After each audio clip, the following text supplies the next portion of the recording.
हाँ जी, क्या हाल चाल है? खैरियत से हैं आप? बिल्कुल ठीक-ठाक हैं।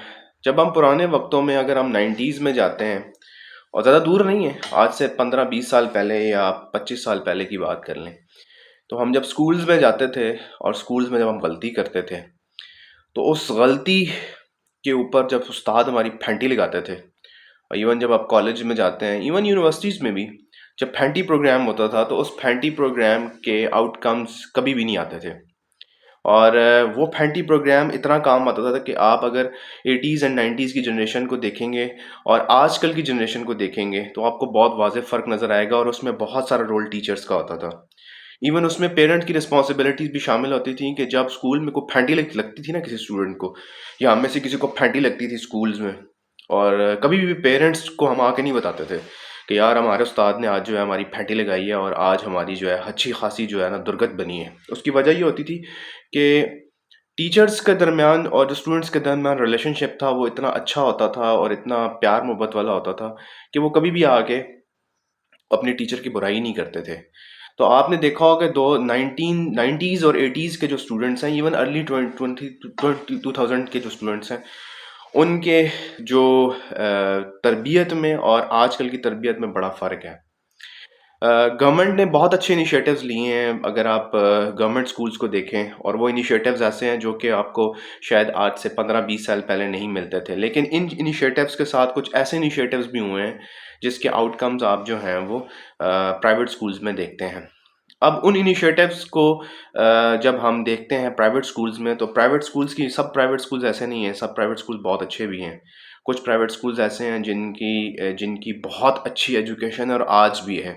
लेकिन जो लाहौर में वाक़या हुआ है, शायद वो वाला वाक़या में रिस्पॉन्सिबिलिटीज़ स्कूल के साथ-साथ पेरेंट्स की भी बनती है, कि आपको तरबियत जो है वो बच्चे की या बच्चों की तरबियत अच्छे तरीके से करनी चाहिए ताकि इस तरह के वाक़यात कम हो जाएँ।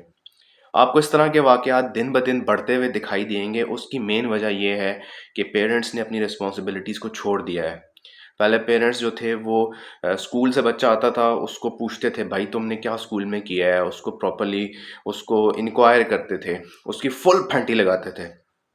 और उसका रिज़ल्ट ये निकला था कि बहुत लोग आज जो आपको दिखते हुए नज़र आ रहे हैं, वो बेसिकली 18s एंड 90s की पढ़े हुए लोग हैं, जो आपको आज कोई डॉक्टर है, कोई इंजीनियर है। ऐसा नहीं है कि आजकल की जो जनरेशन है, वो भी बन के निकलेगी, लेकिन बहुत सारे सिनेरियोज़ में पेरेंट्स की रिस्पॉन्सिबिलिटीज़ बहुत ज़्यादा है।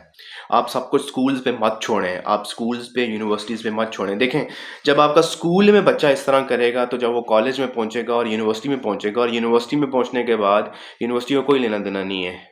इंस्टीट्यूशंस को कोई लेना-देना नहीं है, बच्चा क्या कर रहा है, बच्चा क्या नहीं कर रहा। इंस्टीट्यूशंस सिर्फ़ और सिर्फ़ जो है वो आप बच्चों को गाइड कर रहा है कि आपने कैसे पढ़ना है और कैसे अपनी डिग्री कंप्लीट करनी है, ठीक है? इवन यूनिवर्सिटीज़ का फ़ोकस अभी स्किल्स के ऊपर भी नहीं है। अब आहिस्ता-आहिस्ता यूनिवर्सिटीज़ का जो फ़ोकस है वो स्किल्स के ऊपर बनना शुरू हुआ है। वो भी जब इन्होंने देखा है यार पूरी दुनिया में जो है वो ट्रेंड चेंज हो रहा है एजुकेशन के साथ-साथ, तो यूनिवर्सिटीज़ को अब आहिस्ता-आहिस्ता जाग रही हैं, लेकिन अभी भी जागी नहीं है कंप्लीट। तो यूनिवर्सिटीज़ में जब बच्चा आता है, तो जब आपका बच्चा स्कूल में ही आप उसको नहीं करेंगे कि यार उसको नहीं देखेंगे कि यार क्या कर रहा है बच्चा, कहाँ पे जा रहा है, उसकी किस तरह की दोस्तियाँ हैं और किस तरह के लोग हैं और किस तरह के लोगों के साथ उठना-बैठना है, तो फिर आप कॉलेज में जब वो जाता है तो वो आपकी बिल्कुल भी नहीं सुनेगा और यूनिवर्सिटी में जाके तो बिल्कुल भी नहीं सुनेगा। इससे पहले कि पानी सर से उठ जाए, तो हमारा फ़र्ज़ ये बनता है कि टीचर का काम सिर्फ़ गाइड करना होता है, पेरेंट्स का काम होता है उसको थोड़ा-सा तरबियत करना कि यार बच्चा आपके लिए क्या अच्छा है, क्या बुरा है। एक स्कूल में पढ़ते बच्चे को तो कुछ नहीं पता ना कि यार उसके लिए अच्छा क्या है और उसके लिए बुरा क्या है। स्कूल में पढ़ते हुए बच्चे के लिए तो कोई प्रॉब्लम नहीं है, उसको उसको सब चीज़ें अच्छी लगती हैं क्योंकि वो लाइफ़ ही ऐसी है। आपको हर चीज़ बहुत ज़्यादा मत अट्रैक्ट करती है। आपको एक हमारा एक इंसान से शैतान लगा हुआ है ना, आपको अच्छी चीज़ें भी बहुत अच्छी लगती हैं और बुरी चीज़ें भी आपको बहुत अच्छी लगती हैं। फिर उसके रिज़ल्ट्स क्या निकलते हैं, जो कि आप देखते हैं, फिर आपको इस तरह के रिज़ल्ट्स देखने को मिलते हैं, जो कि आपने अभी 2 दिन पहले एक वीडियो देखी और बहुत वीडियो वायरल हुई उसके ऊपर। ख़ैर उसके ऊपर इतना कमेंट करना नहीं बनता। वो आप अच्छे जजमेंटल्स हैं, आप अच्छा जज कर लेते हैं, गलती किस एंड के ऊपर है। लेकिन मैं ये समझता हूँ कुछ बच्चे ऐसे हैं जिनको भी अपने फ्यूचर के बारे में कोई एहसास नहीं है, चाहे वो यूनिवर्सिटी में भी पहुँच जाएँ। उसकी वजह ये है कि पेरेंट्स बहुत ज़्यादा पैम्पर्ड करते हैं स्टूडेंट्स को। बच्चों को आप पैम्पर्ड मत करें। जब बच्चों के साथ आप फैंटी प्रोग्राम वाला काम करेंगे और बच्चों के साथ आप जब देखें आजकल का बच्चा अगर आप उसे प्यार से समझाएँगे और लॉजिक से समझाएँगे शायद वो बच्चा समझ जाएगा, ठीक है, हमारे वक्तों में शायद फैंटी प्रोग्राम होती थी, लेकिन गवर्नमेंट ने जो है बहुत अच्छे इनिशिएटिव्स लिए हैं एजुकेशन को लेकर, कोशिश की है कि गवर्नमेंट इंस्टीट्यूशंस को बहुत बेहतर किया जाए। लेकिन कुछ इनिशिएटिव्स में ऐसे इनिशिएटिव्स भी होने चाहिए कि जहाँ पे टीचर को लगे कि यार जो है कि यहाँ पे ज़रूरत है, वहाँ पे ज़रूरत अपनी अप्लाई करनी चाहिए, लेकिन ऐसा ना हो कि टीचर भी जो है वो थोड़ा सा डिसऑनेस्टी में चला जाए और बहुत ज़्यादा जो है ना मारपीट करे। ऐसा बिल्कुल भी नहीं करना चाहिए। देखिए आजकल के बच्चे लॉजिक से समझता है, आजकल का बच्चा आपसे लॉजिक मांगता है, जो कि आज से 15-20 साल पहले में शायद नहीं था। उसकी बहुत सारी रीज़न ऐसी हैं कि आजकल के बच्चे के पास प्लेटफॉर्म बहुत ज़्यादा है। आजकल के बच्चे के पास जो है वो सोशल मीडिया की अवेयरनेस है। आजकल के बच्चे के पास वो तमाम मीडिया की अवेयरनेस है, शायद 90s में नहीं होती थी, इस चीज़ का बहुत ज़्यादा फुकदान था।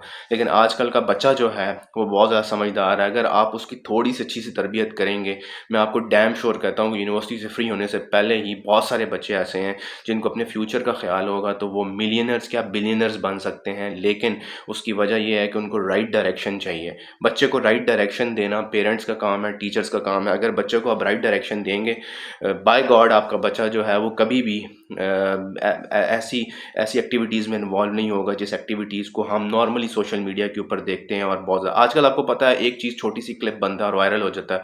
आजकल चीज़ को वायरल होना और आजकल फेमस होना को इतना ज़्यादा मुश्किल नहीं रहा। मार्केटिंग और positive marketing and negative marketing इतनी ज़्यादा मुश्किल नहीं रही है। लेकिन पेरेंट्स का रिस्पॉन्सिबिलिटी ये बनती है, बच्चे को आप खुद अच्छे तरीके से गाइड करें, बच्चे की गलती डालें, बच्चे को समझाएं, बेटा यहाँ पे तुम गलत हो, यहाँ पे तुम्हारी रिस्पॉन्सिबिलिटी है, तुमने अपने दोस्तों के साथ, अपने क्लास फेलोज़ के साथ किस तरह कम्युनिकेट करना है, किन लोगों में बैठना है, किन लोगों में नहीं बैठना। बात वही है कि जब बच्चा जो है वो उसको अच्छे और बुरे की तमीज़ आप सिखाएंगे, तो बच्चा कभी भी जो है वो जब गलत रास्ते पे नहीं चलेगा। उसकी अब आप देखते हैं ना कि आज से 15-20 साल पहले जो है वो कोई भी बच्चा जब स्कूल से उसको मार पड़ती थी या स्कूल से उसको किसी बात के ऊपर डांटा जाता था टीचर्स की तरफ से या स्कूल्स के एडमिनिस्ट्रेशन की तरफ से, घर आके नहीं बताता था। उसकी मेन वजह क्या होती थी? उसकी वजह यही होती थी कि बच्चा जो है वो कहता है कि भाई मुझे पता है मेरी कसूर है, मेरा कसूर टलेगा, मुझे घर से भी डांट पड़ेगी। और घर वाले भी स्कूल कभी भी नहीं जाते थे। उसकी क्या वजह होती थी? क्योंकि स्कूल वालों के ऊपर वो ट्रस्ट करते थे। स्कूल वालों को कभी भी जाके वो टॉन्ट नहीं करते थे या तनकीद का निशाना नहीं बनाते थे कि भाई आपने हमारे बच्चे को क्यों मारा है या क्यों डांटा है, क्योंकि बच्चे को खुद पता होता था मेरी मिस्टेक है तो मुझे स्कूल डांट रहा है और मार रहा है। फिर आप उसके रिजल्ट्स भी देखें कि वो बच्चे आज कहाँ पे हैं, आपकी जनरेशन, हमारी जनरेशन आजकल कहाँ पे है। तो हमारे बच्चों को समझाने की ज़रूरत है, बेटा अगर क्योंकि एक देखें, हर बच्चे का एक नसीब होता है। हमारे टाइम पे शायद इतनी फैसिलिटीज़ नहीं थी, रिसोर्सेज नहीं थे, लेकिन फिर भी बहुत सारे लोग पढ़े। लेकिन आज आप देखें, कोई डॉक्टर्स हैं, कोई इंजीनियर्स हैं, कोई साइंटिस्ट हैं, कोई अच्छे कंटेंट क्रिएटर्स हैं। लेकिन अगर जो है वो इन बच्चों के ऊपर थोड़ा सा काम किया जाए, इनके ऊपर थोड़ा सा इनको गाइड किया जाए, शायद हमें जिस गाइडेंस के लिए 10 साल लगे, 5 साल लगे, तो आजकल के बच्चे को अगर आप पॉजिटिव गाइड करेंगे और तरीके से गाइड करेंगे, ये बच्चा 6 महीने में इतना इतना कैपेबल हो जाएगा। इसको अच्छे और बुरे की तमीज़ आप साथ साथ बताएंगे, साथ साथ बताते रहेंगे, साथ साथ गाइड करते रहेंगे, तो ये बच्चा ही आपका हीरा बनेगा। लेकिन अगर आपने ही तवज्जो देना छोड़ दी और आपने ये समझा कि सारा कुछ इंस्टीट्यूशंस ही करेंगे, तो फिर आपका बच्चा जो है वो कभी भी पॉजिटिव डायरेक्शंस में नहीं जाएगा। बेसिकली ये टू वे प्रोसेस है कि आपको, आपकी इंस्टीट्यूशंस को, आप टीचर्स हमेशा कोशिश करते हैं कि बच्चा उसका देखें। आपके रिलेशनशिप्स में 2 लोग ऐसे हैं जो चाहते हैं कि जिनके बच्चे जो हैं वो उनसे ऊपर जाएँ। आप देख सकते हैं जिनमें आपके पेरेंट्स हैं और आपके टीचर्स हैं। टीचर्स हमेशा आपको पॉजिटिव गाइड करते हैं और टीचर कभी भी नहीं चाहता कि उसका स्टूडेंट जो है वो कि दुनिया के इवन किसी भी एग्ज़ाम में जो है ना वो अपने ग्रेड्स को ख़राब करे या वो कामयाब ना हो या उसको प्रोफेशनल लाइफ में सक्सेस ना मिले। इससे पहले कि बहुत देर हो जाए, इससे पहले कि आप पछताएं और उसके बाद पछताने के बाद आपको कुछ ना मिले, आप बच्चों को शुरू से ही ऐसी अच्छी तरबियत करें ताकि आपका बच्चा जब यूनिवर्सिटी में जाए, कॉलेज में जाए, तो और स्कूल्स में जाए, इवन दोस्तों में जाए, उसको ये पता हो कि यार मेरे लिए अच्छे लोग कौन हैं, मेरे लिए बुरे लोग कौन हैं। तो अगर हम इन चीज़ों को थोड़ा-सा घर से ही देखेंगे, तो शायद जो है आप जो है ये वाले वाक़यात कम से कम होंगे। पहले आपको बेसिकली होता ही है ना कि आपको डॉग आइज़ रखनी पड़ती हैं, आपको कैट आइज़ रखनी पड़ती हैं। बच्चे के ऊपर। आजकल जो है वो जिस जो ट्रेंड चल रहा है, जो आजकल हालात हैं और जो सारे कुछ हैं, जितना जितना एनवायरनमेंट, इकोनॉमिक एनवायरनमेंट चेंज हो रहा है और जितना आपका एजुकेशनल एनवायरनमेंट चेंज हो रहा है, आजकल पेरेंट्स को भी और टीचर्स को भी बच्चों के ऊपर कैट आइज़ रखनी पड़ेंगी, वरना इस तरह के वाक़यात बढ़ेंगे। अगर इन वाक़यात को रोकना है, तो दोनों को अपना रोल प्ले करना पड़ेगा और ज़्यादा रोल पेरेंट्स को प्ले करना पड़ेगा, क्योंकि पेरेंट्स के साथ उनके बच्चों के फ्यूचर जुड़े हुए हैं। तो अगर आप भी अपने इर्द-गिर्द इस तरह के वाक़यात देखते हैं, तो बच्चों को समझाने की कोशिश करें। देखिए, मार-कुटाई सबका हल नहीं है। मार-कुटाई के बाद क्या होगा? अभी सुलह हो जाएगी, सब चीज़ें अपनी जगह पे आ जाएँगी, फिर वही बच्चा होंगे, वही सब कुछ होंगे। आजकल आप देखते हैं बच्चे आज लड़ते हैं, कल जो है वो दोबारा बैठे होते हैं, क्योंकि ये एज ही ऐसी होती है। लेकिन बच्चे को अच्छे और बुरे की तमीज़ आप घर से ही सिखाएँगे और बताएँगे कि भाई ये तुम्हारे लिए अच्छा है, ये तुम्हारे लिए बुरा है, तो शायद इस तरह के वाक़यात पाकिस्तान में बहुत कम होंगे और पाकिस्तान में बहुत टैलेंट है। पाकिस्तानी लोग बहुत टैलेंटेड हैं माशाल्लाह से। ये सिर्फ़ और सिर्फ़ हम जो हैं अपने लोगों को थोड़ा-सा अंडर एस्टिमेट करते हैं। हमारे बच्चे, ये वाली जो जनरेशन है, ये वाली जनरेशन माशाल्लाह से बहुत अच्छी जनरेशन है, जिसको थोड़ा-सा गाइड करने की ज़रूरत है। अगर इसको थोड़ा-सा गाइड किया जाए, तो इसको अच्छे और बुरे की तमीज़ जल्दी समझ आ जाएगी, क्योंकि उसके पास अवेयरनेस टूल्स बहुत ज़्यादा हैं। तो मिलते हैं जी नई वीडियो के साथ। अपना बहुत ख़्याल रखिएगा। चैनल को लाइक एंड सब्सक्राइब कर लीजिएगा। अपना बहुत ख़्याल रखिएगा। अल्लाह हाफ़िज़।